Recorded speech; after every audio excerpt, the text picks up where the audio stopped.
പത്രോസ് എഴുതിയ 1-ാം ലേഖനം, അതിൻ്റെ 1-ാം അധ്യായം 13-14 വാക്യങ്ങൾ ഒരാൾക്ക് വായിക്കാം. ആകയാൽ നിങ്ങളുടെ മനസ്സുറപ്പിച്ച് നിർമ്മതരായി യേശുക്രിസ്തുവിന്റെ പ്രത്യക്ഷതയെങ്കിൽ നിങ്ങൾക്ക് വരുവാനുള്ള കൃപയിൽ പൂർണ്ണ പ്രത്യാശ വച്ചുകൊള്ളുവിൻ. പണ്ട് നിങ്ങളുടെ അജ്ഞാനകാലത്തുണ്ടായിരുന്ന മോഹങ്ങളെ മാതൃകയാക്കാതെ നിങ്ങളെ വിളിച്ച വിശുദ്ധനൊത്തവണ്ണം അനുസരണമുള്ള മക്കളായി എല്ലാ നടപ്പിലും വിശുദ്ധരാകുവീൻ. മതി.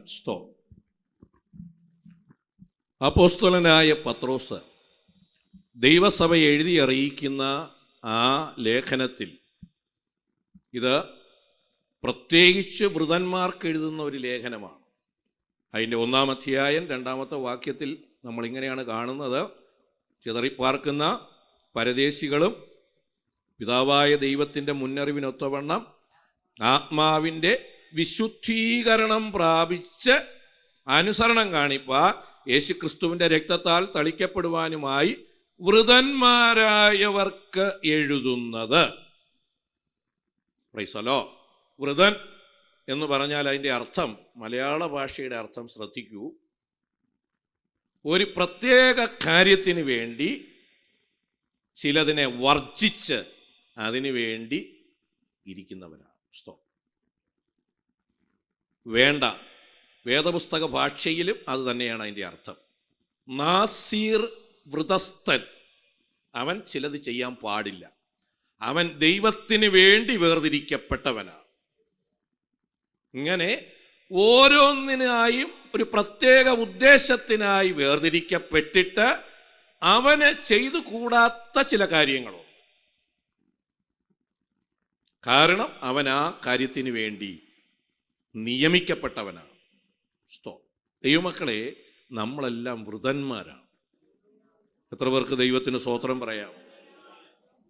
എന്തിനാണ് വേർതിരിക്കപ്പെട്ടത്? ദൈവരാജ്യത്തിലെത്താൻ. ഹല്ലേലൂയ. അവിടെ എത്തണമെങ്കിൽ ചിലതിനോട് അകലം പാലിച്ചേ പറ്റൂ. എത്ര പേർക്കത് മനസ്സിലാകുന്നുണ്ട്? ലോകത്തിലുള്ളതൊക്കെയും അതിൻ്റെ വഴിക്ക് മുന്നോട്ട് പോയാൽ നമുക്കതിന് കഴിയുകയില്ല. വേദപുസ്തകം പറയുന്നു, തൻ്റെ വൃതന്മാരായവർക്കെഴുതുന്നത്. ഹല്ലേലൂയ. ആ പ്രത്യേക ഉദ്ദേശത്തിന് വേണ്ടി വിളി കേട്ട് ഇറങ്ങി വിശുദ്ധ ജീവിതത്തിനായി സമർപ്പിക്കപ്പെട്ടവർക്ക്, അവർക്ക് സഹായമായി തീരുന്നതിന് വേണ്ടി ഞാനിതാ ഈ ലേഖനം എഴുതുകയാണ്. സ്തോത്രം. ലോകത്തിൽ പലതുണ്ട്. ചിലരൊക്കെ ചോദിക്കുന്നത് അങ്ങനെയാണ്, ഇതെല്ലാം ദൈവം ഉണ്ടാക്കിയതല്ലേ? അങ്ങനെ മനുഷ്യന് ആവശ്യമില്ലാത്തത് എന്തെങ്കിലും ദൈവം ഉണ്ടാക്കും. ആവശ്യമുള്ളതും ഉണ്ടാക്കും. തോട്ടത്തിൽ പിന്നെ എന്തിനാണ് 2 വർഷം ഉണ്ടാക്കിയത്? സ്തോത്രം. വാക്ക് മനസ്സിലാകുന്നുണ്ടോ? ദൈവം ഭൂമിയിൽ വച്ചിരിക്കുന്നത് എല്ലാം മനുഷ്യന് ഉപകാരപ്പെട്ടതല്ല. അത് വേറെ പല കാര്യങ്ങൾക്ക് ഉപയോഗപ്രദമാകും, എന്നാൽ നമുക്ക് അത് ഉപയോഗപ്പെടണമെന്നില്ല. നാസിർ വ്രതസ്ഥനോട് പ്രത്യേകമുള്ള കൽപ്പനയാണ്, നീ വീഞ്ഞോ മുന്തിരിയുമായി ബന്ധപ്പെട്ട ഒന്നിനോടും അടുക്കരുത്. സ്തോത്രം. അത് നിഷിദ്ധമാണ്. ശവം കൊണ്ട് അശുദ്ധനാകരുത്. മുടി മുറിക്കാൻ പാടില്ല, നീട്ടി വളർത്തണം. Price the Lord. ഇങ്ങനെ തുടങ്ങി അവനനുസരിക്കേണ്ട ചില കാര്യങ്ങൾ. അത് തെറ്റിച്ച മനുഷ്യനാണ് ശിംശോൻ. അവൻ പോയ വഴിക്ക് മുന്തിരിത്തോട്ടത്തിൽ കയറി, വന്ന വഴിക്കും അവിടെ കയറി. അപ്പോഴാണ് അവനൊരു കടങ്കഥയൊക്കെ കിട്ടിയത്. ഇങ്ങനെ ചിലർക്കൊക്കെ ചില കടങ്കഥകളൊക്കെ കിട്ടും. പോകാത്ത വഴി കൂടെയൊക്കെ പോകുമ്പോൾ മനുഷ്യനകത്ത് തോന്നും, അവ അങ്ങനെയല്ലേ ഇതിങ്ങനെയല്ലേ എന്നൊക്കെ. നമുക്ക് എന്ത് ചെയ്യും? പോകേണ്ട വഴിയിലൂടെ പോയാൽ ഇങ്ങനെയുള്ള കാര്യങ്ങളൊന്നും വരികയില്ല. സ്തോത്രം. അപ്പോൾ ശിംശോനോട് ദൈവം പറഞ്ഞിരുന്നു, ഇങ്ങനെയൊക്കെ വേണം നീ ആയിരിക്കാൻ. ഇനി അവിടെ ഒരു അപകടമുള്ളത്, ആദ്യത്തെ കാര്യം തെറ്റിച്ചപ്പോൾ തന്നെ ഇവൻ്റെ ശക്തി പോയിരുന്നെങ്കിൽ ഒരു പക്ഷേ ഇവൻ നിന്നേനെ. നമ്മുടെയൊക്കെ കുഴപ്പം അതാണ്. ഒന്നി തെറ്റിയപ്പോൾ തന്നെ രണ്ടടി നിർത്തി അവിടെ എവിടെയെങ്കിലും ഇട്ടിരുന്നെങ്കിൽ നമ്മൾ മര്യാദ പഠിച്ചേനെ. ഈ അവസരങ്ങൾ ഉള്ളതാണ് നമ്മുടെ എല്ലാം കുഴപ്പം. മനസ്സിലാവുന്നുണ്ട്? പല രാജ്യങ്ങളിലൊക്കെ അവിടുത്തെ നിയമം കർക്കശമാണ്, അവരങ്ങനെ തന്നെ നിൽക്കും. പക്ഷെ ഇവിടെ വരുമ്പോൾ അയവുള്ളത് കൊണ്ടാണ് നമ്മൾ എന്ത് ചെയ്യുന്നത്? കാര്യങ്ങൾക്കൊക്കെ വ്യത്യാസം വരുത്തി പോകുന്നു. അവിടെ ചെന്നാൽ പിന്നെ വണ്ടി ഓടിച്ച സ്പീഡ് കൂടിയാൽ അല്ലെങ്കിൽ ഇങ്ങോട്ട് പോയാൽ പൈസയൊന്നും നമ്മൾ അടയ്ക്കണ്ട. ബാങ്കിൽ നിന്ന് അതങ്ങ് അങ്ങനെ നമ്മൾ പോയ 5000 അയ്യോ കാണുമ്പം പതുക്കെ നമ്മൾ ആക്സിലേറ്ററിൻ്റെ കാലിൽ ഇങ്ങോട്ട് മാറി വരും. കാരണം ഇനി അടുത്തിനി പോയാൽ അടുത്തും 5000 പോകും. ഇവിടെ ശിംശോൻ അങ്ങനെ സംഭവിച്ചില്ല. നമ്മളൊക്കെ ചിന്തിച്ചിരിക്കുന്നത് എന്താണെന്ന് അറിയാമോ? അവൻ്റെ ശക്തിയല്ല ഇരുന്നത്, അവൻ്റെ തലമുടിയിലായിരുന്നു. തലമുടിയിലല്ല ശക്തി ഇരുന്നത്, ശക്തിയെല്ലാം ദൈവത്തിലായിരുന്നു. തലമുടി കൂടെ മുറിച്ചു കളഞ്ഞ് ഒരു നാസീർ വ്രതസ്ഥൻ ആചരിക്കേണ്ടതൊക്കെ അവൻ പൂർണ്ണമായി തെറ്റിച്ചപ്പോൾ ദൈവം അതിനെ എടുത്ത് കളഞ്ഞതാണ്. വാക്കെത്ര പേർക്ക് മനസ്സിലായി? ചിലതിലൊക്കെ ലംഘനം വരുമ്പോൾ, ചിലതിലൊക്കെ അനുസരണക്കേട് വരുമ്പോൾ ഒന്നും സംഭവിച്ചില്ലല്ലോ, കുഴപ്പങ്ങളൊന്നും ഉണ്ടായില്ലല്ലോ എന്ന് കരുതി പിന്നെയും പിന്നെയും പാപത്തിലേക്ക് കൈനീട്ടാൻ, പാപത്തിന്റെ വഴിയെ സഞ്ചരിക്കാൻ തയ്യാറാകരുത്. മടങ്ങി വരാൻ പറ്റാത്ത തരത്തിലുള്ള ഒരു അപകടത്തിലേക്ക് എടുത്ത് മുന്നോട്ട് പോകേണ്ടുന്ന ഒരവസ്ഥ ഉണ്ടാകും. അതിന് മുമ്പേ രക്ഷപ്പെടുന്നവൻ ഭാഗ്യവാനാണ്. അവസരങ്ങൾ ദൈവം തന്നുകൊണ്ടിരിക്കുന്നു. അപ്പോ ലോകത്തിലുള്ളതെല്ലാം നമുക്ക് ഉപയോഗിക്കാനുള്ളതല്ല, ലോകത്തിൻ്റെ വഴികളെല്ലാം നമുക്ക് ഗുണമുള്ളതുമല്ല. ഏതെനിക്ക് ഗുണം മറ്റൊരാൾക്ക് ഗുണമുള്ളത് എനിക്ക് ഗുണമാകണമെന്നുമില്ല. എനിക്ക് ഗുണം എന്തെന്ന് തിരിച്ചറിഞ്ഞ് ദൈവരാജ്യത്തിലെത്താൻ ഒരു വ്രതസ്ഥനായി മാറി വേണ്ടുന്നത് മാത്രം അല്ലേ? വല്ല അസുഖമൊക്കെ വന്ന് ഡോക്ടറെ കാണാൻ പോയാൽ ഡോക്ടർ പറയൂലേ, ഷുഗർ തൊട്ടുകൂടരുത്, പുളി പാടില്ല, ഉപ്പാണെങ്കിൽ പിന്നെ ഒട്ടും പാടില്ല. അദ്ദേഹത്തോട് ചോദിക്കണം എന്ത് തിന്നാമെന്ന് ചോദിച്ചാൽ പറയും കുറേ പച്ചക്കറി വെട്ടിയിട്ട് അതും കൂടുതൽ വേവിക്കാതെ, അതും ഭയങ്കര വിഷമാണ് ഇപ്പോൾ. സ്തോത്രം. ഇപ്പോൾ ജീവിച്ചിരിക്കണമെന്നുള്ള ആഗ്രഹമുണ്ട്. പിന്നെ ഇങ്ങനെ അളവൊക്കെ കുറച്ച്, പണ്ടൊക്കെ എന്തുമാത്രം ആളുകൾ കഴിക്കുമായിരുന്നെന്നറിയാമോ? സ്തോത്രം. പഴയ കാലങ്ങളിലൊക്കെ 1 കിലോ അരിയിട്ട് കഴിഞ്ഞാൽ 4 പേര് കഴിക്കും, ചിലപ്പോൾ 3 പേരിലും തീർന്നെന്ന് വരും. ഇപ്പോൾ 1 കിലോ അരിയിട്ട 10 പേര് കഴിക്കും, ചെറുതും വലുതുമായിട്ട് 10 പേര് കഴിക്കും. കുറച്ചു. എന്താണെന്നറിയാമോ? ജീവിച്ചിരിക്കണമെന്ന് ആഗ്രഹമുണ്ട്. അപ്പം അത് കാണിക്കുന്നത് അതാണ്. ബീഫും ചിക്കനും ഒക്കെ കോരി വേണ്ട 2 കഷ്ണം ചാറ്. മനസ്സിലാകുന്നുണ്ടോ? സ്തോത്രം. ഐസ്ക്രീമൊക്കെ കാണുമ്പം കൊതി വരും, എങ്കിലും എന്ത് ചെയ്യാൻ?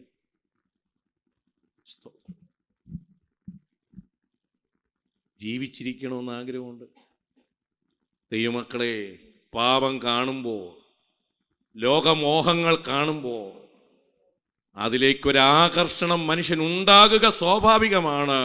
പക്ഷെ അകത്തൊരു ചിന്ത വേണം, ദൈവരാജ്യത്തിലെത്തണം. എത്ര പേർക്ക് മനസ്സിലാകുന്നുണ്ട്? ദൈവരാജ്യത്തിലെത്തണം. അവിടെയാണ് വിശേഷം. പാസ്റ്ററോ വിശ്വാസിയോ മറ്റാരുമല്ല വിഷയം. ഹല്ലേലൂയ. എനിക്ക് ദൈവരാജ്യത്തിലെത്തണമെന്ന് അകത്തൊരു ചിന്ത വരുമ്പോ ഇതിൽ നിന്ന് ഒഴിഞ്ഞിരിക്കാൻ, ഒരു വൃതനായി ജീവിക്കുവാൻ തക്കവണ്ണം പരിശുദ്ധാത്മാവ് അകത്ത് തരുന്ന ആലോചനയ്ക്ക് കീഴ്പ്പെടുന്നവൻ ഭാഗ്യവാനാണ്. സ്തോത്രം. വൃതന്മാരായവർക്ക് എഴുതുന്നതാണ്. അങ്ങനെ വേർതിരിക്കാൻ, അങ്ങനെ ജീവിക്കാൻ മനസ്സുള്ളവനോടുള്ള ദൈവാലോചന. അത് മനസ്സില്ലാത്തവൻ വേറെയുണ്ട്. അവരോടല്ല. അങ്ങനെയുള്ളവരോട് പറയുന്നു. അതിൻ്റെ 13 എല്ലാം പ്രമേയം ഒന്നാണ്, പല വാക്കുകൾ അവിടെ ഉപയോഗിച്ചിട്ടുണ്ട്. ആകയാൽ നിങ്ങളുടെ മനസ്സ് ഉറപ്പിച്ച്, ഒരു കാര്യത്തിന് വേണ്ടി നിങ്ങളുടെ മനസ്സിനെ എന്ത് ചെയ്യണം? ഉറപ്പിക്കണം. ചഞ്ചല ഹൃദയരായി പോകരുത്. എങ്കിൽ നിങ്ങൾക്ക് മുന്നോട്ട് പോകാനൊക്കത്തില്ല, സമാധാനം കിട്ടത്തില്ല, സ്വസ്ഥതയോടെ പോകാനൊക്കത്തില്ല. ആ കാര്യത്തിൽ എനിക്ക് എത്തണമെന്നുള്ള ഒരു ഉറപ്പ്. എന്തിൽ ഉറപ്പിക്കണമെന്നും അവിടെ പറയുന്നുണ്ട്. എന്തിനാണ്? യേശുക്രിസ്തുവിൻ്റെ പ്രത്യക്ഷതയിങ്കൽ നിങ്ങൾക്ക് വരുവാനുള്ള കൃപയിൽ ആ പൂർണ്ണ പ്രത്യാശ വെച്ചുകൊള്ളണം. അതിൽ വേണം മനസ്സുറയ്ക്കാൻ. ലോകത്തിൽ മനുഷ്യൻ നല്ലതിനും ഉറയ്ക്കും, മോശമായതിനും ഉറയ്ക്കും. നവോമി രൂത്തിനോടും ഓർപ്പയോടും പറഞ്ഞു, പൊയ്ക്കോ, ഞാൻ എൻ്റെ ജനത്തിൻ്റെ അടുക്കലേക്ക് മടങ്ങിപ്പോകാൻ ആഗ്രഹിക്കുന്നു. അതിനുള്ള കാരണങ്ങൾ എന്തുകൊണ്ട് പോകണം എന്നുള്ളതും നന്നായി അവരോട് രണ്ടുപേരോടും വിശദീകരിച്ചു. എന്നാൽ ഒരാൾ അത് കേട്ടിട്ട് ആ ഒരു ചുംബനം കൊടുത്ത് പോയി. അവൾ മോശക്കാരിയാണെന്നൊന്നും ഞാൻ പറയുന്നില്ല. ഒരു ചുംബനമെങ്കിലും കൊടുത്തിട്ട് പോയല്ലോ. അല്ലെങ്കിൽ ചുംബനം കൊടുക്കാനുള്ള ഒരു ബന്ധമെങ്കിലും അവർ തമ്മിൽ ഉണ്ടായിരുന്നല്ലോ. സ്തോത്രം. ഇന്നത്തെ മരുമക്കളാണെങ്കിൽ എന്തൊക്കെ ചെയ്തിട്ട് പോയേനെ. സ്തോത്രം. എന്തായാലും പോകാൻ പോവുകയാണ്. മനസ്സിലായി? എന്തായാലും പോകാം, ഇനി വീട്ടിലില്ല. അപ്പോൾ അതുവരെ അവിടെ നിന്ന് കിട്ടിയ ട്രീറ്റ്മെൻറ്റ് എന്താണോ അതുപോലെ അവൾ പൊട്ടിക്കരഞ്ഞു. കാരണം അത്രയ്ക്ക് നല്ല ഒരു ട്രീറ്റ്മെൻറ്റാണ് ഈ ഓർപ്പയ്ക്ക് കിട്ടിക്കൊണ്ടിരുന്നത്. സ്തോത്രം. അല്ലാതെ ഈ ഓർപ്പ ഒരു ദുഷ്ട കഥാപാത്രമാണെന്ന് നമ്മൾ കരുതരുത്. അങ്ങനെ ഒരു അന്തരീക്ഷം അതിനകത്തുണ്ടായിരുന്നു. പക്ഷെ അവൾക്ക് അതിലപ്പുറമായിട്ട് വിശ്വസിക്കാനായിട്ട് എന്ത് ചെയ്തില്ല? പറ്റിയില്ല. അതുകൊണ്ട് അവൾ ഒരു ചുംബനമൊക്കെ കൊടുത്തു. വേദനയോടെ അവൾ അവളുടേതായ വഴിക്ക് പോയി. എന്നാൽ രൂത്ത്, അവൾ ഈ കണ്ണിന് കാണുന്നതിൽ മാത്രമുള്ള ഒരു അവളുടെ അകത്തെ ദൈവത്തെ കണ്ടു. നവോമിയുടെ അകത്തുണ്ടായിരുന്ന ദൈവത്തെ, ആ ദൈവത്തിൻ്റെ നടത്തിപ്പിനെ, ആ ഇല്ലായ്മയിലും നടത്തിയ ദൈവത്തിൻ്റെ കരുതലിനെ, ഒരാൺ തുണ ഇല്ലാതിരുന്നിട്ടും ആ കുടുംബത്തെ പുലർത്തിയ ദൈവത്തിൻ്റെ കരത്തെ കണ്ട രൂത്ത്, ഹല്ലേലൂയ, അവളൊന്നകത്തുറച്ചു. Praise the Lord. മരിക്കുന്നെങ്കിൽ ഞാൻ നിന്നോടുകൂടെ തന്നെ മരിക്കും. ഹല്ലേലൂയ. എത്ര പേർക്ക് മനസ്സിലാകുന്നുണ്ട്? ഹല്ലേലൂയ.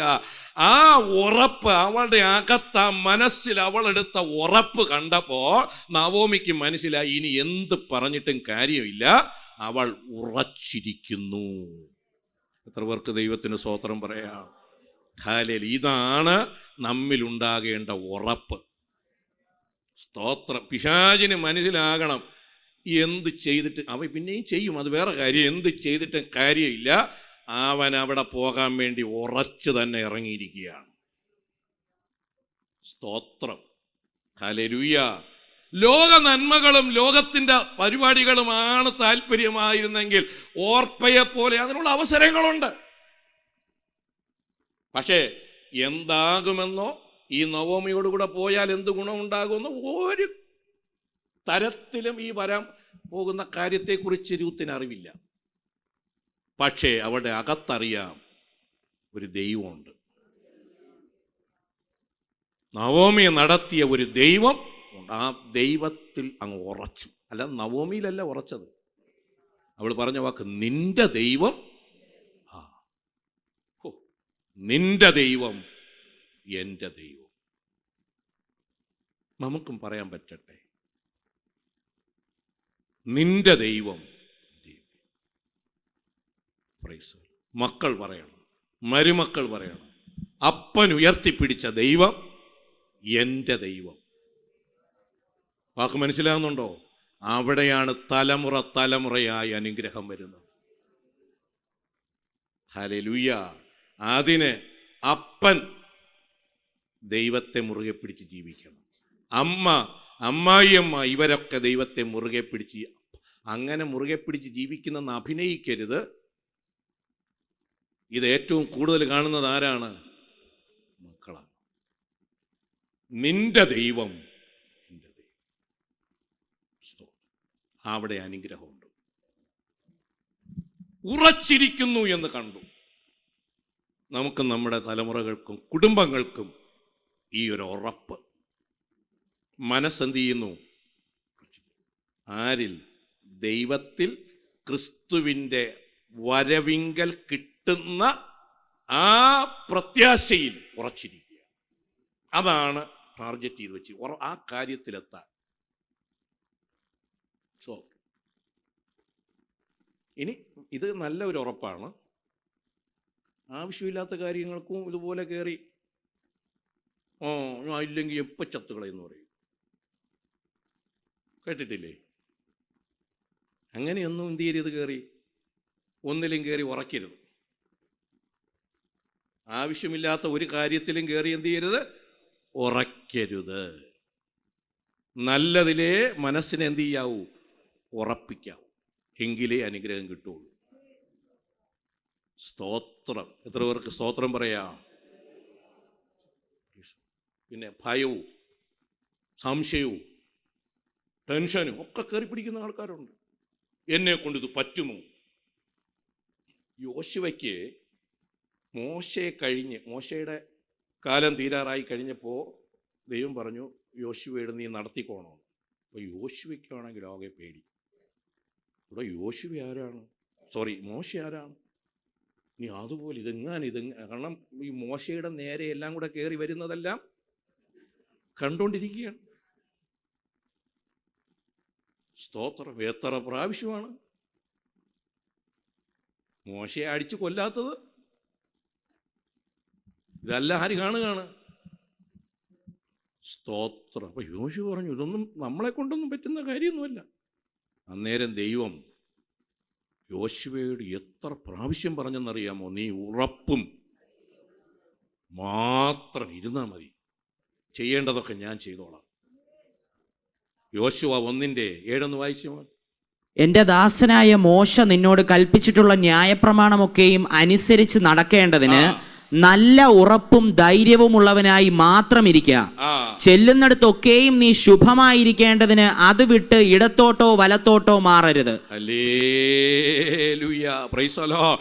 ആ ഭയത്തിൽ, ആ അങ്കലാപ്പിൽ അങ്ങനെ നിൽക്കുന്ന യോശുവയോട് ദൈവം പറഞ്ഞു, എൻ്റെ ദാസനായ മോശ നിന്നോട് കൽപ്പിച്ചിട്ടുള്ള ന്യായപ്രമാണമൊക്കെയും അനുസരിച്ച് നടക്കേണ്ടതിന് നല്ല ഉറപ്പും ധൈര്യവും ഉള്ളവനായി മാത്രം ഇരിക്കുക. വരാൻ പോകുന്ന കാര്യത്തെക്കുറിച്ചൊന്ന് ഓർത്ത് നീ എന്ത് ചെയ്യണ്ട, ടെൻഷൻ അടിക്കേണ്ട. മോശ നിനക്ക് കുറച്ച് ന്യായപ്രമാണം തന്നിട്ടുണ്ടല്ലോ, ദൈവകൽപ്പനകൾ തന്നിട്ടുണ്ടല്ലോ, അതനുസരിച്ച് നടക്കണം എന്നുള്ള കാര്യത്തിൽ ഉറപ്പുള്ളവനായി മാത്രം ഇരുന്നാൽ മതി.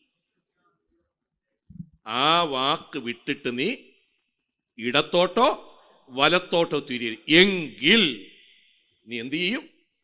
നീ ചെല്ലുന്നിടത്തൊക്കെ നീ ശുഭമായിരിക്കും. എന്ത് കാര്യത്തിൽ ഉറപ്പുള്ളവനായിരിക്കണമെന്നറിയാമോ? ജീവൻ പോയാലും ദൈവ വഴി വിട്ടൊരു പരിപാടിക്ക് ഞാനില്ല. ആ കാര്യം ആദ്യം ഉറപ്പിക്ക്. ശദ്രക്കും മേശക്കും അബേദ്നെഗോവും ദാനിയേലും ഒക്കെ ഉറച്ചതുപോലെ വേണ്ട. എന്തനുസരിച്ചാ മതി? ദൈവവാക്കനുസരിച്ച്. അങ്ങനെ ആയാൽ നീ ചെല്ലുന്നിടത്തൊക്കെയും ശുഭമായിരിക്കുമെന്ന്. അങ്ങനെ ആർക്കെങ്കിലും വഴി ശുഭമാക്കി തരാൻ പറ്റുമോ? എത്ര പേർക്ക് സന്തോഷത്തോടെ ദൈവത്തിന് സ്തോത്രം പറയാം. ഹല്ലേലൂയ. ലോകത്തിൽ പല ആലോചനകൾ, പല ചിന്തകൾ ദൈവത്തിന് വിരുദ്ധമായി, ദൈവത്തിൽ വിശ്വസിച്ച കർത്താവിൻ്റെ കൽപ്പനകളെ അനുസരിക്കുന്നതിന് തടസ്സമാണ് ഇങ്ങനെ അവിടുന്ന് ഇവിടുന്ന് ഒക്കെ കയറി വരും. പക്ഷേ അതിനൊന്നും നീ വില കൊടുക്കാതെ, വഴി വിട്ട് ഇടത്തോട്ടോ വലത്തോട്ടോ തിരിയാതെ നേരെ നടക്കാൻ നീ ഉറയ്ക്ക്. അതിൻ്റെ 9 വായിച്ചോളൂ. 7 ഈ 1:9. നിന്റെ ദൈവമായ യഹോവ നീ പോകുന്നിടത്തൊക്കെയും നിന്നോടുകൂടെ ഉള്ളതുകൊണ്ട് ആ. ഉറപ്പും ധൈര്യവും ഉള്ളവനായിരിക്ക. ആ. ഭയപ്പെടരുത്, ഭ്രമിക്കുകയും അരുത് എന്ന് ഞാൻ നിന്നോട് കൽപ്പിച്ചുവല്ലോ. ഉണ്ടോ? അപ്പോ യോശുവയുടെ എല്ലാ പേടികളെയും മാറ്റാൻ ദൈവം പറയണം, നീ ഉറപ്പുള്ളവനെ, ആരിൽ? ദൈവത്തിലും ദൈവ കൽപ്പനകളിലും ആ തീരുമാനത്തിൽ ഉറപ്പുള്ളവനായി പോയാൽ മതി. ബാക്കി നിന്നെ ഭയപ്പെടുത്തുന്ന കാര്യങ്ങൾക്കൊക്കെ ഞാൻ പരിഹാരം തരും. ദൈവമക്കളെ, ഈ കാലഘട്ടത്തിൽ നമുക്കും മുറുകെ പിടിക്കാൻ പറ്റുന്ന ഒരു പ്രമാണമാണ്. മിക്കവാറും നാളെയുള്ള കാര്യത്തെ ആലോചിച്ച് ഇങ്ങനെ പോയാൽ എന്ത് എന്നുള്ള ചോദ്യം ഉന്നയിച്ച് പലരും ടെൻഷൻ അടിച്ച് ഉള്ള സ്വസ്ഥത നഷ്ടപ്പെടുത്തി ജീവിതത്തെ ഒരു നരകതുല്യമാക്കി മാറ്റുന്ന അവസരങ്ങൾ മുന്നിലുണ്ട്. നേരെ പക്ഷേ അതിന് മനസ്സിനെ ഉറപ്പിക്കാതെ ഇങ്ങനെ ഇരുന്ന് ചിന്തിച്ച് ഇല്ലാത്ത കാര്യങ്ങളെക്കുറിച്ച് ഭയങ്കര ടെൻഷൻ അടിച്ച് ഒന്നുമില്ലെങ്കിലും പഴം ഓരോരുത്തർ ചെയ്യുന്ന പോലെ അവൻ അങ്ങനെ നോക്കിയതിന് ഇങ്ങനെ ഇതുകൊണ്ടാണോ? ഇനി ഈ മണമടിച്ചത് അതാണോ? ഈ കിലുക്കം കേട്ടത് എന്തു ആയിക്കോട്ടെ, നിനക്കെന്ത്? പേടിച്ച് പലരും ഇങ്ങനെ ഇരിക്കുകയാണ്, ശ്വാസം വിടുന്നില്ല. ഇങ്ങനെ പോയി അഡ്മിഷൻ കിട്ടുമോ, ജോലി കിട്ടുമോ, നല്ല കല്യാണം നടക്കുമോ, ഇനി കല്യാണം നടന്നാലത് സന്തോഷമാകുമോ എന്നൊക്കെയാണ് പലരും. നീ ദൈവവാക്കനുസരിച്ച് ഉറപ്പുള്ളവനായിരിക്കും. മനസ്സിലായോ? വരേണ്ട ദൈവം എല്ലാം നടത്തും. ഇപ്പോൾ ട്രംപ് കയറിയൊരു തീരുമാനമൊക്കെ പറഞ്ഞിരിക്കുകയാണ്, വിസയ്ക്ക് 88 ലക്ഷം രൂപ വർഷം കൊടുക്കണമെന്ന്. നമ്മളാളുകളൊക്കെ കേട്ട് ഞെട്ടിയിരിക്കുകയാണ്. ഒരു കൊല്ലം ജോലി ചെയ്താൽ 88 ലക്ഷം രൂപ കിട്ടൂല. അപ്പം ഇങ്ങനെ ലോക നിയമങ്ങളൊക്കെ മാറി മാറി വരും. ഇതല്ല, ഇനിയിപ്പം ഇതിനേക്കാളും പലതും നടക്കും. ദൈവത്തെ വേണം മുറുകെ പിടിക്കാൻ. വാക്ക് മനസ്സിലാകുന്നുണ്ടോ? ദൈവം നിനക്കൊരു വഴി ഒരുക്കി തരും. ഇന്ന് പലരുമൊക്കെ കല്യാണം വേണ്ടെന്നാണ് പറയുന്നത്. സ്വതന്ത്രം അങ്ങനെ ഇങ്ങനെയൊക്കെ ഓരോരുത്തരുടെ ഭയങ്ങൾ പലതാണ്. അങ്ങനെ വേണ്ട, ഇങ്ങനെ വേണ്ട എന്നൊക്കെ. എന്ത് വേണ്ട എന്നല്ല, ദൈവത്തെ മുറുകെ പിടിച്ച് ജീവിക്കുക. നീ ഭയപ്പെടുന്നതല്ല, ഈ തിരുവെഴുത്തിലുള്ളത് ദൈവം നിനക്ക് നിവർത്തിച്ചു തരും. എത്ര പേർ ഏറ്റെടുത്തൊന്ന് ദൈവത്തെ മഹത്വപ്പെടുത്താൻ തയ്യാറുണ്ട്? ഹല്ലേലൂയ, സ്തോത്ര. അകത്തുള്ള ഭയങ്ങൾ, നാളെക്കുറിച്ചുള്ള ആവലാതികൾ കൊണ്ടൊക്കെ മനസ്സ് വല്ലാതെ ഇളകി മറിഞ്ഞ്, മനസ്സ് വല്ലാതെ പേടിച്ച്, എന്നെ കൊണ്ടത് പറ്റുമോ, എന്നെ കൊണ്ടത് സാധിക്കുമോ എന്നൊക്കെ അകത്ത് ദൈവത്തെ ആരാധിക്കുന്നുണ്ട്, പ്രാർത്ഥിക്കുന്നുണ്ട്, നേരെ ജീവിക്കുന്നുണ്ട്, ഇതൊക്കെ ഉണ്ട്. പക്ഷേ മനസ്സിനൊരു ഉറപ്പില്ലാതിരിക്കുന്ന പ്രിയപ്പെട്ടവരോട് പരിശുദ്ധാത്മാവിന് പറയാനുള്ളത്, ദൈവത്തിലൊന്ന് മനസ്സുറപ്പിക്ക. കരുതാൻ ദൈവം ശക്തനാ, കരുതാൻ നടത്താൻ എൻ്റെ ദൈവം ശക്തനാ. നിങ്ങളുടെ മനസ്സ് ഒന്ന് ഉറക്കട്ടെ. രണ്ടാമത് അവിടെ പറയുന്നത് നിർമ്മതരായിരിക്കണം, അല്ലേ? മനസ്സുറപ്പിച്ച് നിങ്ങൾ എങ്ങനെയായിരിക്കണം?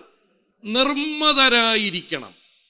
എന്താണ് ഈ നിർമ്മതരായിരിക്കുക എന്ന വാക്കിൻ്റെ അർത്ഥം എന്നറിയാമോ? ഈ മതം എന്ന് പറഞ്ഞ വാക്ക് നിങ്ങൾ കേട്ടിട്ടുണ്ടല്ലോ. ആനയ്ക്ക് മതമിളകി വരുന്നത് പോലെ വരുന്നു എന്നൊക്കെ ചിലരൊക്കെ അവർക്ക് പറയാറില്ലേ? കേട്ടിട്ടില്ലേ? മതമിളകി നിൽക്കുന്നത് പോലെ നിൽക്കുന്നു എന്നൊക്കെ ചിലര്. ഇത് ആനയ്ക്ക് അതിനെ വേറെ എന്തോ ഇളക്കിയതാണ്. അതിന് കുറച്ച് ശാരീരിക കാര്യങ്ങളൊക്കെ ഉണ്ട് ഈ ജീവിക്ക്. അപ്പം അതിനെ കൊണ്ട് അത് എന്ത് ചെയ്തതാണ്? ഇളകിയതാണ്. ഇതുപോലെ നമ്മെയും പലതിളക്കും. ചിലർക്ക് ലഹരി കയറി കഴിയുമ്പോൾ അങ്ങ് ഇളകും. ചിലരെ ലഹരി ഇളക്കും. പിന്നെ അവർ വേറൊരു ലോകത്താണ്. മനസ്സിലാകുന്നുണ്ടോ? ഈ മതം എന്ന് പറഞ്ഞാൽ സ്വന്തം കൺട്രോളിലല്ലാതെ പോകുന്ന ഒരവസ്ഥ. മറ്റെന്തോ ഇവരെ ഇങ്ങനെ ഇളക്കി നിർത്തിയിരിക്കുക. എന്നാൽ പുസ്തകം പറയുന്നു, നിങ്ങൾ എന്ത് ചെയ്യണം? നിർമ്മതരായിരിക്കണം. വേറെ എന്തെങ്കിലും നിങ്ങളെ ഇളക്കാൻ നിങ്ങൾ അനുവദിക്കരുത്. വാക്ക് മനസ്സിലായോ? വേറെ എന്തെങ്കിലുമൊക്കെ നിങ്ങളെ ഇളക്കാൻ നിങ്ങൾ അനുവദിക്കരുത്. നമ്മളെ സാഹചര്യങ്ങൾ പലപ്പോഴും നമ്മളെ മാറ്റാറുണ്ട്. എന്നിട്ട് പറയും അവനാണ് കാരണം, ഇവനാണ് കാരണം എന്നൊക്കെ നമ്മൾ പറയും. അപ്പം അതിൻ്റെ അർത്ഥം ഞാൻ ആരാകണം എന്ന് തീരുമാനിച്ചത് അവരാണ്, അല്ലേ? മറ്റൊരാൾ തീരുമാനിച്ചു ഞാൻ ആരാകണം, മറ്റൊന്ന് തീരുമാനിച്ചു ഞാൻ ആരാകണം. അങ്ങനെയല്ല, ഞാൻ തീരുമാനിക്കണം. ഇതാണ് നിർമ്മതരായിരിക്കും. അതെന്തോ ആയിക്കോട്ടെ, ഞാൻ നിർമ്മതനായിരിക്കണം. വേറെ എന്തെങ്കിലുമൊക്കെ കൊണ്ട് ഇളക്കിയാൽ ഞാൻ ഇളകുമെന്ന് കണ്ടാൽ ആളുകൾ എന്നെ ഇളക്കിക്കൊണ്ടേയിരിക്കും. സ്തോത്രം. മനസ്സിലായോ? സ്തോത്രം. ഈ സ്കൂളിലൊക്കെ പഠിക്കുമ്പോൾ ഉള്ള ചെറിയ പരിപാടികൾ, ആരെങ്കിലുമൊക്കെ എന്തെങ്കിലുമൊക്കെ പറഞ്ഞാൽ ഇളകുമെന്നുണ്ടെങ്കിൽ നമ്മൾ അവരെ ഇങ്ങനെ അത് പറഞ്ഞെന്ത് ചെയ്യും? ഇളക്കിക്കൊണ്ടിരിക്കും. ഈ കല്യാണം നടത്തുമ്പോൾ പാസ്റ്റർ പറയുന്നൊരു കാര്യം നിങ്ങൾക്ക് ഓർമ്മ കാണും. ഭാര്യയെ എന്ത് പറഞ്ഞാൽ ഇറിറ്റേറ്റ് ആവും, ചൂടാകുമെന്ന് ചില ഭർത്താക്കന്മാർക്കറിയാം. അപ്പോൾ അതിങ്ങനെ ഇടയ്ക്കിടയ്ക്ക് എന്ത് ചെയ്തുകൊണ്ടിരിക്കും? അവരെങ്ങനെ തുള്ളിക്കൊണ്ട് നിൽക്കുക. അത് തുള്ളിക്കൊണ്ട് നിൽക്കുന്നത് കാണുമ്പോൾ നീ തുള്ളാതിരുന്നാൽ പോരെ? സ്തോത്രം. അപ്പം എന്ത് ചെയ്താൽ ഇറിറ്റേറ്റ് ആകും എന്ന് അറിഞ്ഞ് അതിനെ തന്നെ ചെയ്യുന്നു. സ്തോത്രം. പിശാചിനറിയാം നിന്നെ ഏത് പറഞ്ഞാൽ നിന്റെ താളം തെറ്റിക്കാം. സാമ്പത്തിലാണോ, മക്കളുടെ കാര്യത്തിലാണോ, മറ്റെന്തെങ്കിലും വിഷയത്തിലാണോ, നിന്റെ താളം തെറ്റിക്കാൻ പറ്റുന്ന ഘടകമെന്തെന്ന് പിശാചിനറിയാം. പുസ്തകം പറയുന്നു, നിർമ്മതരായിരിപ്പീൻ. അത് കണ്ടും കേട്ടും നിങ്ങളുടെ സമനില വിട്ടു പോകാതെ, പ്രൈസ് ദി ലോർഡ്, നിർമ്മതരായിരിപ്പീൻ. നിങ്ങളെ തകർക്കാൻ പിശാചിന് പറ്റത്തില്ല. അപ്പോൾ പ്രതിയോഗിയായ പിശാച് ആരെ വിഴുങ്ങാം, ആരെ അകത്താക്കാം, ആരെ തോൽപ്പിക്കാം എന്നിങ്ങനെ അന്വേഷിച്ച് തിരഞ്ഞു നടക്കുകയാണ്. അവന് നിങ്ങളെ കിട്ടാതിരിക്കണമെങ്കിൽ നിങ്ങൾ എന്ത് ചെയ്യണം? നിർമ്മതരായിരിക്കണം, ഇളകരുത്. എത്ര പേർക്ക് സ്തോത്രം പറയാം? ഹല്ലേലൂയ. നിർമ്മതരായിരിപ്പീൻ. ഇത് ഈ ഇളകുന്ന ഒരവസ്ഥ നെഗറ്റീവായിട്ടുമുണ്ട്, പോസിറ്റീവായിട്ടുമുണ്ട്. മനസ്സിലാകുന്നുണ്ടോ? ഈ രണ്ട് കാര്യവും ശ്രദ്ധിച്ചോണം. ഇനി ഒരല്പ സൗന്ദര്യം കൂടിയാൽ ഒരിളക്കമുള്ളവരുണ്ട്. സൗന്ദര്യം കുറഞ്ഞാൽ നിരാശ കൊണ്ട് ആ തരത്തിൽ ആയിപ്പോകുന്ന എന്ന് പറഞ്ഞാൽ സ്വയബുദ്ധിയല്ല, അവരവരുടെ അപകർഷതാബോധം കയറിയും പിടിക്കും. എന്നെ ആർക്കും വേണ്ട, എന്നെ കൊള്ളൂല. അതും ഈ നിർമ്മതരായിരിക്കുന്നത് വിട്ടുപോയതാണ്, താഴോട്ട് പോയി. പിന്നെ ഞാൻ ഇനി എന്തിന് പഠിക്കണം? മനസ്സിലായോ? പിന്നെ ബുദ്ധി കൂടിയാലും ഇളകുന്നവരുണ്ട്. ഞാൻ മണ്ടായി, ഞാൻ ഇനി പഠിച്ചിട്ടൊന്നും കാര്യമൊന്നുമില്ല. അങ്ങനെയല്ല. പ്രൈസ്. ഇതുപോലെ തന്നെ എല്ലാം ഉണ്ട് കേട്ടോ. ആരെങ്കിലും എന്തെങ്കിലുമൊക്കെ പറഞ്ഞ ഉടനെ ഇളകുന്നവരുമുണ്ട്. ഇങ്ങനെ തുടങ്ങി ജീവിതത്തിൽ മേളിലോട്ടും ഇളക്കം വരും, താഴോട്ട് ഡിപ്രഷനും വരും. ഇത് രണ്ടുമില്ലാതിരുന്നാലേ നീ തോറ്റുപോകാതിരിക്കുകയുള്ളൂ. Price the Lord. എത്ര പേർക്ക് ഇന്ന് പകൽ മനസ്സിലാകുന്നുണ്ട് ചില ഡിപ്രഷൻ? സ്തോത്രം. ഇത് വാക്ക് കേട്ടാലോ പിള്ളേർക്ക് വരെ ഡിപ്രഷനാണ്. പണ്ട് പിള്ളേരെങ്കിലും ഉണ്ടായിരുന്നു നല്ലവരായിട്ട്, ഒന്നുമില്ലാതെ അവരൊക്കെ ഡിപ്രഷൻ. പക്ഷേ പിള്ളേർക്കും ഭയങ്കര ഡിപ്രഷൻ എന്നാണ്. കാരണം ഇത് അങ്ങോട്ടും ഇങ്ങോട്ടും ഒക്കെ നോക്കുമ്പോഴുള്ള പ്രശ്നമാണ്. അവന് ബുദ്ധി, അവനിങ്ങനെ ഇതെല്ലാം ഈ കണ്ണിന് കാണുന്നത് കൊണ്ടൊക്കെ ഉള്ള കാര്യമാണ്. സ്തോത്രം. അവൻ ആ നേട്ടത്തിലെത്തി, ഇവർ ഈ നേട്ടത്തിലെത്തി. പിന്നെ ഒരു രഹസ്യം പറയാൻ വിളിച്ചെന്ന് പറയരുത്, പിള്ളേരെക്കാളും വലിയ ഡിപ്രഷനാണ് മാതാപിതാക്കൾ. അവരൊരു കരയും എത്തിയില്ല. അവരെത്തേണ്ട കരയൊക്കെ എത്തി, പക്ഷേ എങ്കിലും അവരും അങ്ങനെ ഇരിക്കുകയാണ്. സ്തോത്രം. പിന്നെ ഏതെങ്കിലും നിലയിൽ എത്തിയെങ്കിൽ പിന്നെ അതിൻ്റെ ഇളക്കം കണ്ടോ. ഇത് രണ്ടും പാടില്ല. എത്ര പേർക്കിന്ന് പകൽക്കാലം ഏറ്റെടുത്തൊന്ന് ദൈവത്തെ നിർമ്മതരായിരിപ്പീൻ. Price the Lord. ഏതെങ്കിലും സാഹചര്യങ്ങൾ കൊണ്ട് നിങ്ങൾ ഇളകി അല്ലെങ്കിൽ ഡിപ്രഷനായിട്ട് മുന്നോട്ട് പോകുന്ന ഒരവസ്ഥയ്ക്ക് വിധേയപ്പെടരുത്. നിർമ്മതരായി, നിങ്ങൾ ആരാണ്, ഞാൻ എങ്ങനെ മുന്നോട്ട് പോകണം എന്നുള്ളതിനെ കുറിച്ചുള്ള ഒരു വ്യക്തതയുള്ളവരായി നിങ്ങൾ മുന്നോട്ട് പോയാൽ ഒരു പിശാചിന് നിങ്ങളെ വിഴുങ്ങാനൊക്കത്തില്ല. Price the Lord. വളരെ സൂക്ഷ്മതയുള്ളവരായി. ഹല്ലേലൂയ. എന്തെങ്കിലും കിട്ടിയെന്ന് വെച്ച ഉടനെ ചാടിക്കേറിയൊന്നും വീഴരുത്. ഈ ഇന്നത്തെ തലമുറയ്ക്ക് ഇതിനെപ്പറ്റിയൊന്നും അറിഞ്ഞൂടെ. ഈ മീൻ ചൂണ്ടയൊക്കെ ഇടുന്ന ആൾക്കാർ പണ്ടൊക്കെ ഇഷ്ടം പോലെ ഉണ്ടായിരുന്നു പിടിക്കുന്നത്. ഈ ചില മീനുകളുണ്ടല്ലോ, നമ്മൾ ചൂണ്ടയിട്ടുകൊണ്ട് ഇങ്ങനെ ഇരിക്കും, കുറച്ച് കഴിഞ്ഞ് വലിച്ചെടുക്കുമ്പോൾ അതിലുള്ള ഇരയൊന്നും കാണത്തില്ല. കാരണം ഈ സമർത്ഥനായ മീൻ വന്ന് ഇത് ചൂണ്ടയാണ്, ഇതിൽ കൊളുത്തുണ്ട് എന്ന് കണ്ടിട്ട് ഇതിനെ മൊത്തത്തിൽ വിഴുങ്ങാതെ വന്ന് ഇന്ന് അറ്റം കടിച്ച് തിന്നുകൊണ്ട് പോയിക്കൊണ്ടിരിക്കും.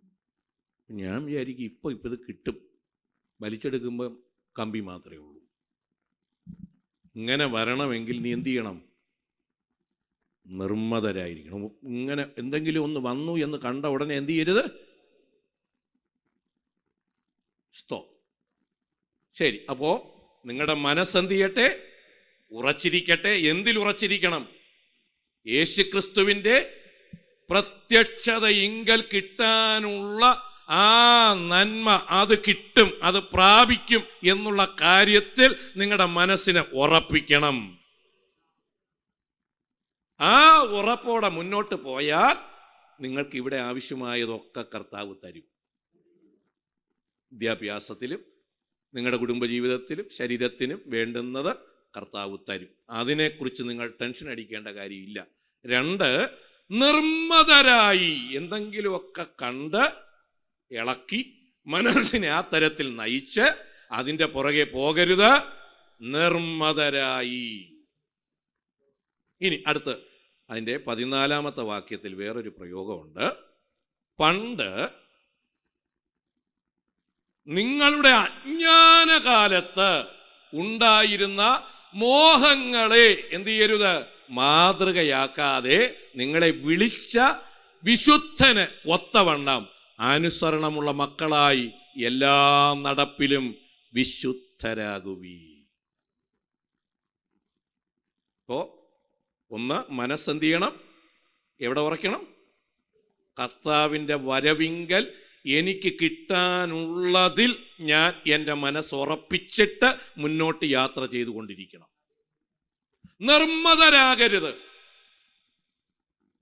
ഏതെങ്കിലുമൊക്കെ ഇളക്കുന്നതായ സാഹചര്യങ്ങൾ, അത് ചിലപ്പോൾ മുകളിലോട്ടും അല്ലെങ്കിൽ താഴോട്ടും നമ്മെ നമ്മുടെ സ്വാഭാവിക അവസ്ഥയ്ക്ക് ഇളക്കം തട്ടിക്കാനായിട്ട് കടന്നു വരും. പക്ഷേ ദൈവമക്കളായ നമ്മുടെ ഒരു ഉത്തരവാദിത്വമാണ്. അതുകൊണ്ടൊന്നും നമ്മൾ എന്ത് ചെയ്യരുത്?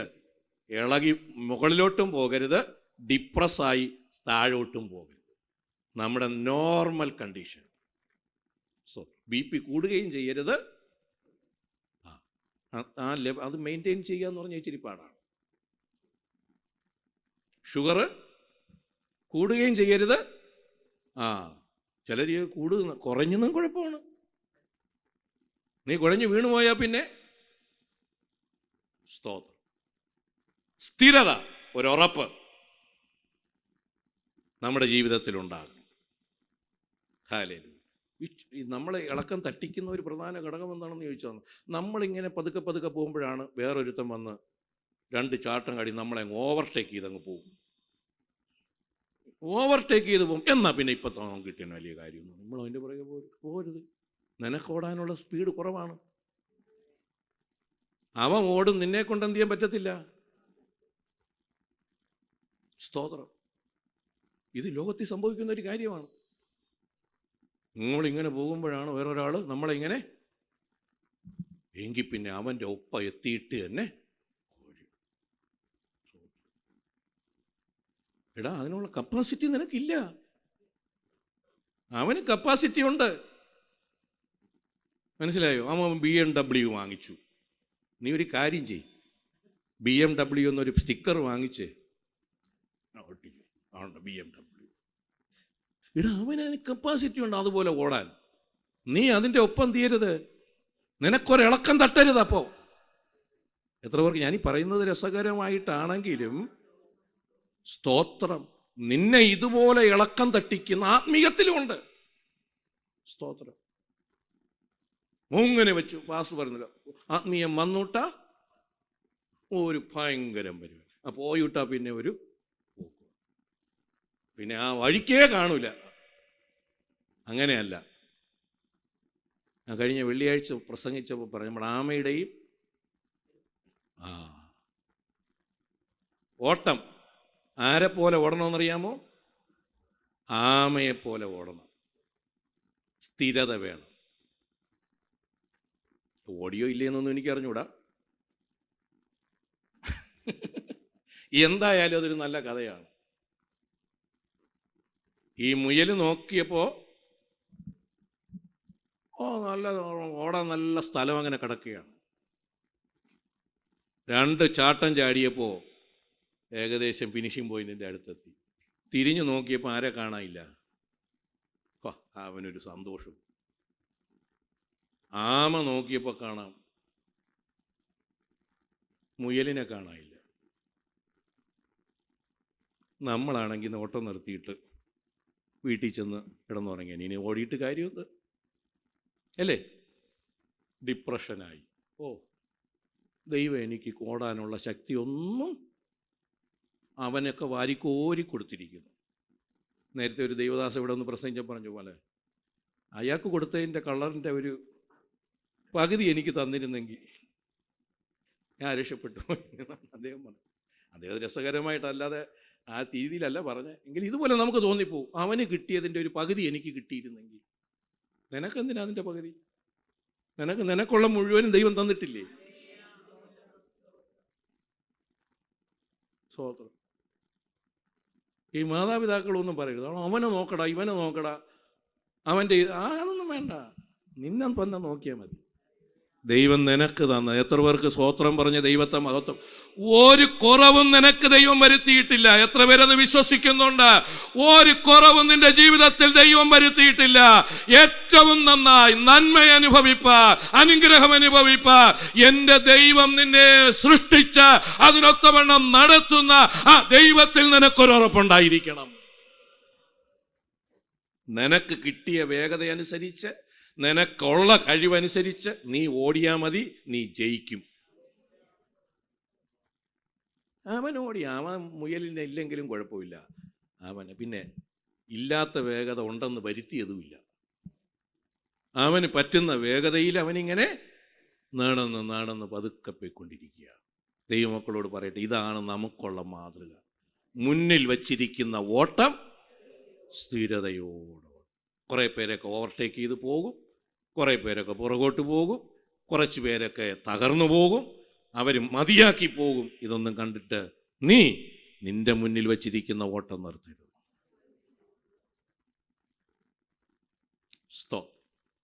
ആ കിട്ടിയ വേഗത, കിട്ടിയ കഴിവ് ദൈവം കൊടുത്തതിനെ വെച്ചിട്ട് ഏറ്റവും നന്നായിട്ട് അതിനെ ഉപയോഗിച്ചു. അങ്ങനെ നടന്ന് പോയപ്പോഴാണ് മറ്റവ എവിടെ കിടന്നുറങ്ങുന്നു. ഇവൻ അതും നോട്ടമില്ല. ഇനി അവനെ കണ്ടോന്നും എനിക്ക് അറിഞ്ഞുകൂടാ. അവൻ പതുക്കെ നടന്ന് ഫിഷിംഗ് പോയി. എനിക്ക് ലക്ഷ്യത്തിലെത്താൻ എൻ്റെ ദൈവം തന്ന കഴിവുകൾ തന്നെ മതി. എന്നാൽ ഇതിനെ തെറ്റിക്കുന്നതാണ് ഇപ്പോൾ വായിച്ചത്. നിങ്ങളുടെ അജ്ഞാനകാലത്ത്, അജ്ഞാനകാലമെന്ന് പറയുന്നത് ദൈവത്തെ അറിയാത്ത, ദൈവത്തിൻ്റെതായ കൃപയെ മനസ്സിലാക്കാത്ത അജ്ഞാനകാലം. ആ അജ്ഞാനകാലത്തിൻ്റെ ഒരു ലക്ഷണമാണ് മോഹങ്ങൾ പോരാ എന്ന ചിന്ത. ദൈവത്തിൽ ഉറപ്പില്ല. അജ്ഞാനകാലത്തുള്ള മോഹം. അപ്പോ മോഹം വരുന്നത് എപ്പോഴാണ്? ജ്ഞാനമില്ലാതിരിക്കുമ്പോഴാണ്. ദൈവം എന്നെ വളരെ അതിശയകരമായി സൃഷ്ടിച്ചു, എനിക്ക് വേണ്ടുന്നതൊക്കെ എൻ്റെ ദൈവം എന്നിൽ തന്നിട്ടുണ്ട് എന്നകത്തുറപ്പുണ്ടെങ്കിൽ ഈ മോഹമകത്ത് കയറി വരത്തില്ല.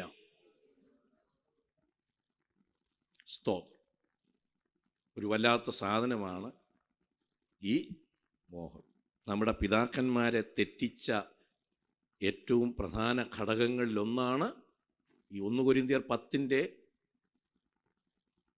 1 മുതൽ നമ്മൾ താഴോട്ട് വായിക്കുമ്പോൾ അവിടെ നമ്മുടെ പിതാക്കന്മാരുടെ ചരിത്രമെന്ന് പറയുന്നുണ്ട്. സഹോദരന്മാരെ, നമ്മുടെ പിതാക്കന്മാരെല്ലാവരും മേഘത്തിന് കീഴിലായിരുന്നു. എല്ലാവരും സമുദ്രത്തൂടെ കടന്ന് എല്ലാവരും മേഘത്തിലും സമുദ്രത്തിലും സ്നാനമേറ്റു, മോശയോട് ചേർന്നു. എല്ലാവരും ഒരേ ആത്മീകാഹാരം തിന്നു, എല്ലാവരും ഒരേ ആത്മീക പാനീയം കുടിച്ചു. അവരെ അനുഗമിച്ച ആത്മീക പാറയിൽ നിന്നല്ലോ അവർ കുടിച്ചത്. ആ പാറ ക്രിസ്തുവായിരുന്നു. എങ്കിലും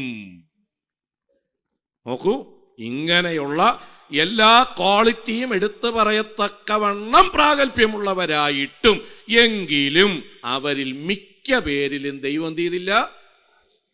അവരെ മരുഭൂമിയിൽ തള്ളിയിട്ട് കളഞ്ഞു എന്ന് ഇന്നത്തെ തലമുറ ആ ചരിത്രത്തെ അറിയാതെ പോകരുത്. എന്ത്? 6 ഇത് നമുക്ക് ദൃഷ്ടാന്തമായി സംഭവിച്ചു. നമ്പർ 1 അവർ മോഹിച്ചതുപോലെ നാമും ദുർമോഹികൾ ആകാതെ ഇരിക്കേണ്ടതിന് തന്നെ.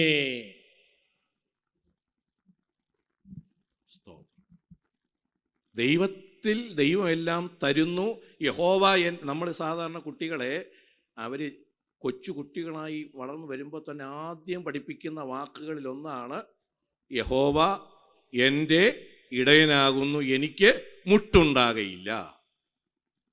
ഇത് പഠിച്ചിരിക്കുന്ന നമ്മുടെ അകത്ത് മുട്ടൊന്നല്ല, കണ്ണു തുറന്ന് നോക്കിയ മുട്ടേ ഉള്ളൂ. ഏത് മുട്ടി? കാലുമുട്ടും കൈമുട്ടുമല്ല, എവിടെ നോക്കിയാലും മുട്ട്. എന്നിട്ട് പറയുന്നത് എന്ത്? യഹോവ മതിയായവൻ. സ്തോത്രം. യഹോവ മതിയായവനെന്ന് പറയുകയും ചെയ്യും. നമ്മൾ അത് കഴിഞ്ഞിട്ട് എന്ത് പറയും? മുട്ട്. നമ്മുടെ ദൈവത്തിൻ്റെ സർവശക്തനായ ദൈവം എന്നുള്ള ആ വാക്കിൻ്റെ അർത്ഥം എന്താണെന്ന് അറിയാമോ? പണ്ടൊരിക്കൽ PC മാസ്റ്ററോട് വന്നൊരു ഉപവാസ പ്രാർത്ഥനയ്ക്ക് ചോദിച്ച ചോദ്യം എൻ്റെ അകത്തുണ്ട്. He's more than enough for you എന്ന വാക്കിൻ്റെ അർത്ഥം എന്താണെന്ന് ചോദിച്ചു. പലരും ഇവിടെ നിന്ന് ബബ്ബ എന്ന് പറഞ്ഞതേ ഉള്ളൂ. He's more than enough for you.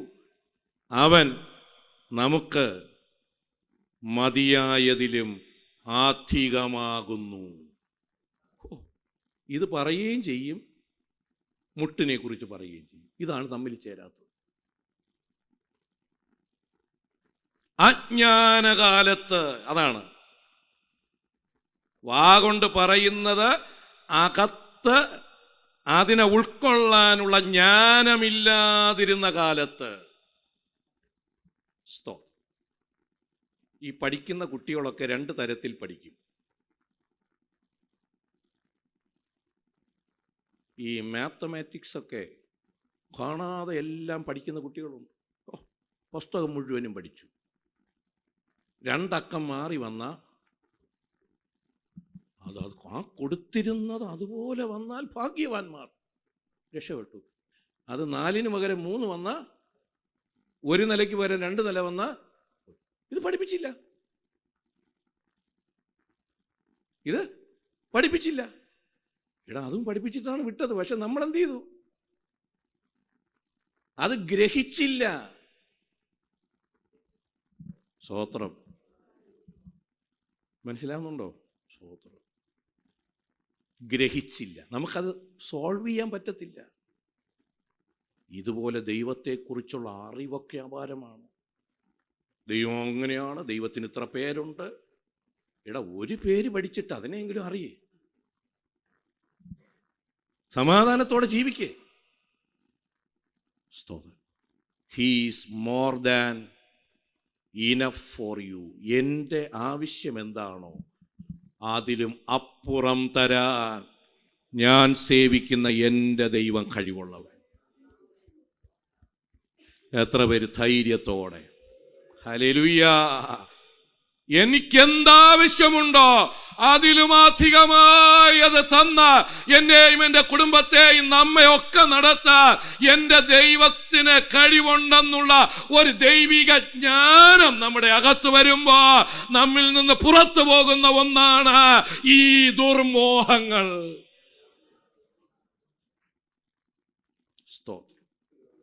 ഈ ഇസ്രായേൽ എവിടെയാണ് ദുർമോഹികളായതെന്നറിയാമോ? അതിൽ ഒന്നാണ് ഞാൻ നേരത്തെ പറഞ്ഞ കാട എന്ന് പറഞ്ഞാൽ നാളെ തരാനൊന്നും ദൈവത്തിന് പറ്റില്ല. ഇന്ന് തന്നെ എല്ലാം തിന്നോണം. ഇന്ന് തന്ന ദൈവം നാളെയും തരും. മന്ന കൊടുത്തിട്ട് പറഞ്ഞു ഇന്നത്തേക്ക് മാത്രം എന്ത് ചെയ്താൽ മതി, പെറുക്കിയാൽ മതി, നാളത്തേക്കൊന്നും എന്ത് ചെയ്യണ്ട, പെറുക്കണ്ട എന്ന് പറഞ്ഞു. കുറേ ബിരുദന്മാർ പറയുന്നതൊന്നും ചെയ്യത്തില്ല, പറയാത്തതും അവർ നാളെ ഇനി തമ്പുരാൻ പറഞ്ഞത് നടന്നില്ലെങ്കിലോ, നാളത്തേക്കും പെറുക്കി വെച്ചു. അത് ക്രമിച്ചു പോയി. ആരിൽ വിശ്വാസം ഇല്ല. ഇപ്പൊ മോഹങ്ങൾ അത് ഏത് കാലത്തിൻ്റെ ലക്ഷണമാണ്? അജ്ഞാനകാലം. അജ്ഞാനകാലം എന്ന് പറഞ്ഞാൽ ദൈവം ഉണ്ടെന്ന് വിശ്വസിക്കുന്നു. ദൈവത്തെ ഇതൊക്കെ ആരോട് പറയുന്നതാണ്? വൃതന്മാരോട്. ദൈവരാജ്യത്തിലേക്ക് പോകാനായി ചിലത് വേണ്ടെന്ന് തീരുമാനിച്ച് കർത്താവിനെ പിന്തുടരുന്നവരോട് പറയുന്നു, നിങ്ങളുടെ അജ്ഞാനകാലത്ത്, ദൈവത്തെ അറിയാതിരുന്ന കാലത്ത് വേണ്ടുന്നതൊക്കെ തരാൻ കഴിയുന്ന ഒരു ദൈവമുണ്ടെന്ന് നിങ്ങളുടെ അകത്തൊരറിവില്ലാതിരുന്ന കാലത്ത് നിങ്ങൾ പുലർത്തി വന്ന ആ മോഹങ്ങൾക്ക് കീഴ്പ്പെട്ടു പോകാതെ, പ്രൈസോലോ, അതിനെ അനുസരിച്ച് നടക്കരുത്. ആ മോഹങ്ങളെ നിവർത്തിക്കാൻ വേണ്ടി എന്ത് ചെയ്യരുത്? അനുസരിച്ച് നടക്കരുത്. അബ്രഹാം പറഞ്ഞ വാക്കോർമ്മയുണ്ടല്ലോ, ഇതെല്ലാം നീ എടുത്തോ. സോദോം രാജാവ് എന്ന് പറഞ്ഞു. അവൻ പറഞ്ഞു ഒന്നും വേണ്ട, ഇതിൻ്റെ ഒന്നും ആവശ്യം, എനിക്കാരുണ്ട്? എനിക്കൊരു ദൈവമുണ്ട്. എത്ര പേർക്ക് സ്തോത്രം പറയാം. നമുക്ക് ദൈവമക്കളെ പണം വേണ്ടെന്നോ ഈ ലോകത്തിലെ ആൾക്കാരൊന്നും വേണ്ടെന്നോ അല്ല, ആരൊക്കെ വേണം. തക്ക സമയത്ത് ഇവരെല്ലാം നമുക്കുണ്ടെങ്കിലേ നമുക്ക് അനുഗ്രഹമാകൂ. പക്ഷേ അതിലും മുകളിൽ, അതിൻ്റെയും മുകളിൽ നീ ദൈവത്തെ സ്ഥാപിക്കുക. എത്ര പേർക്ക് സന്തോഷമുണ്ട് കേൾക്കാൻ. കുഞ്ഞുങ്ങളെ, യുവജനങ്ങളെ, നമുക്കെല്ലാവരും വേണം. മാതാപിതാക്കൾ വേണം, ജോലി വേണം, വിദ്യാഭ്യാസം വേണം, അതിൻ്റെ നിലവാരങ്ങൾ വേണം, ഇതൊക്കെ ആവശ്യമാണ്. എന്നാ ഇന്ന് പകൽ പരിശുദ്ധാത്മാവ് പറയുന്നു, അതിൻ്റെ മുകളിൽ നിനക്ക് ദൈവത്തെ സ്ഥാപിക്കാൻ താല്പര്യമുണ്ടോ? ഹല്ലേലൂയ. അതിൻ്റെ മുകളിൽ ദൈവത്തിന് സ്ഥാനം കൊടുക്കാൻ, അതിൻ്റെ മുകളിൽ ദൈവത്തിന് ഒന്നാം സ്ഥാനം കൊടുത്ത് മുന്നോട്ട് പോകാനായി ഒരറിവ് അകത്ത് വരുന്നുണ്ടോ? അജ്ഞാന കാലമല്ല, ഒരു ജ്ഞാനമുള്ള വ്യക്തിയായിരിക്കും. അതിൻ്റെ മുകളിൽ എനിക്ക് എല്ലാം തരാൻ കഴിവുള്ള ഒരു ദൈവം എനിക്കുണ്ട്. തക്ക സമയത്ത് ഞാൻ സേവിക്കുന്ന എൻ്റെ ദൈവം എനിക്ക് വേണ്ടുന്നത് തന്നു നടത്താൻ ശക്തൻ എന്ന് ഉറപ്പുള്ളവരായി സമാധാനത്തോടെ നടക്കുക. ഒരു പിശാചിനും നിന്നെ വിഴുങ്ങാൻ ഒക്കത്തില്ല. എത്ര പേരത് ഏറ്റെടുക്കും? ഒരു ശത്രുവിനും നിന്നെ പരാജയപ്പെടുത്താൻ ഒക്കത്തില്ല. Price the Lord. ഈ അടുത്ത സമയത്ത് ഈ ഛത്തീസ്ഗഡിൽ കുറച്ച് പ്രശ്നങ്ങളൊക്കെ നടന്നല്ലോ. അപ്പോൾ അതിൽ ആരോ ഒരാളൊരു പിക്ചർ ഇട്ടിരിക്കുന്നു. അതിൽ ഇവരെയൊക്കെ ഇവരെ അടിച്ചിട്ട് ഈ ക്രിസ്ത്യാനികളെല്ലാം കൂടെ എന്ന് പറഞ്ഞാൽ ഉപദ്രവം സഹിച്ചവരെല്ലാം കൂടെ വന്ന് പോലീസ് സ്റ്റേഷൻ്റെ മുമ്പിൽ ഇരുന്ന് പാട്ട് പാടുകയാണ്. അപ്പം അതിലാരോ അടിക്കുറിപ്പ് എഴുതിയിരിക്കുന്നു, മരിക്കാനായി ഒരുങ്ങിയിരിക്കുന്നവരെയാണോ അടി കൊണ്ട് വരട്ടാൻ നോക്കുന്നത്? ഓ, വാക്കുവല്ലോ മനസ്സിലായോ? കർത്താവിന് വേണ്ടി മരിക്കാനായി തീരുമാനിച്ചിറങ്ങിയവരെയാണോ അടി കൊള്ളുമെന്ന് പറഞ്ഞ് വിരട്ടാൻ നോക്കുന്നത്? അല്ല, അവരതിലപ്പുറമായി ഉറച്ചിരിക്കുന്നവരാ. എത്ര പേർക്ക് ദൈവത്തെ മഹത്വപ്പെടുത്താം? ഹല്ലേലൂയ. നമ്മുടെ പിതാക്കന്മാർ ആദിമ നൂറ്റാണ്ടിൽ ജീവിച്ച ദൈവമക്കൾ, ഹല്ലേലൂയ, അവരെ കൊല്ലുമെന്നും അവരെ ഈ ലോകത്തിൽ നാനാവിധമാക്കി കളയുമെന്നൊക്കെ പറഞ്ഞിട്ട് ആ കാലത്ത് അവരെ പേടിപ്പിക്കാൻ ഇതുകൊണ്ടൊന്നും പറ്റിയില്ല. എങ്കിൽ കർത്താവിനെ തള്ളിപ്പറഞ്ഞാൽ അങ്ങനെ തരാം, ഈ തരത്തിൽ നിങ്ങളെ ആക്കാമെന്നൊക്കെ ലോകത്തിൽ പല മോഹപ്പെടുത്തുന്ന പ്രലോഭനങ്ങൾ കൊടുത്തിട്ടും അവരെ അതിന് കീഴ്പ്പെട്ടില്ല. എങ്കിൽ പരിശുദ്ധാത്മാവെന്ന് പറയുന്നു, നിങ്ങളുടെ മനസ്സ് ഉറച്ചിരിക്കട്ടെ. എവിടെ ഉറക്കണം? യേശു വരും. യേശു വരും. എത്ര പേർക്ക് ആ പ്രത്യാശ അകത്തുണ്ട്? യേശു വരും. ആ കാര്യത്തിൽ ഉറച്ചിരിക്കട്ടെ. നിർമ്മതരായിരിപ്പി.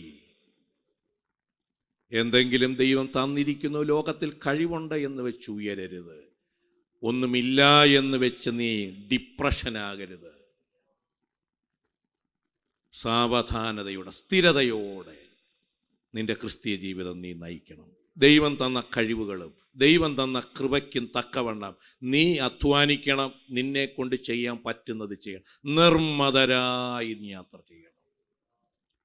പിന്നെ അജ്ഞാനകാലത്ത്, ദൈവത്തെ അറിയാതിരുന്ന ഒരു കാലത്ത് അകത്ത് വച്ചു പുലർത്തിയ കുറെ മോഹങ്ങൾ, അങ്ങനെ വേണം ഇങ്ങനെ വേണമെന്നും അറിയിക്കാതെ എന്തു ചെയ്യണം?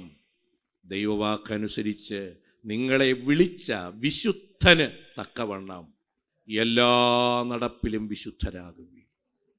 ആ കാര്യത്തിൽ മോഹങ്ങളുടെ പുറകെ പോകരുത്. എന്നെ വിളിച്ച ദൈവത്തിൻ്റെ മുമ്പിൽ ഞാൻ വിശുദ്ധനായിരിക്കണം. വിശുദ്ധനായിരിക്കണം. അവിടെയാണ് അനുഗ്രഹം. മോഹങ്ങളുടെ പുറകെ നടന്നാൽ വിശുദ്ധി നഷ്ടപ്പെടും. വാക്ക് മനസ്സിലാകുന്നുണ്ടോ? മോഹങ്ങൾ നിവർത്തിക്കേണ്ടുന്നതിന് നടന്നാൽ നിനക്ക് ദൈവവുമായി ഉള്ള ബന്ധം നഷ്ടപ്പെടും. ലോത്തിന്റെ അകത്തൊരു മോഹം കയറിയപ്പോൾ അവൻ ആദ്യം നഷ്ടപ്പെടുത്തിയത് എന്താണെന്ന് അറിയാമോ? അബ്രഹാമുമായിട്ടുണ്ടായിരുന്ന ബന്ധം, ദൈവത്തിൽ നിന്നുള്ള ബന്ധം. അതവന്റെ പരാജയത്തിലേക്ക് പോയി.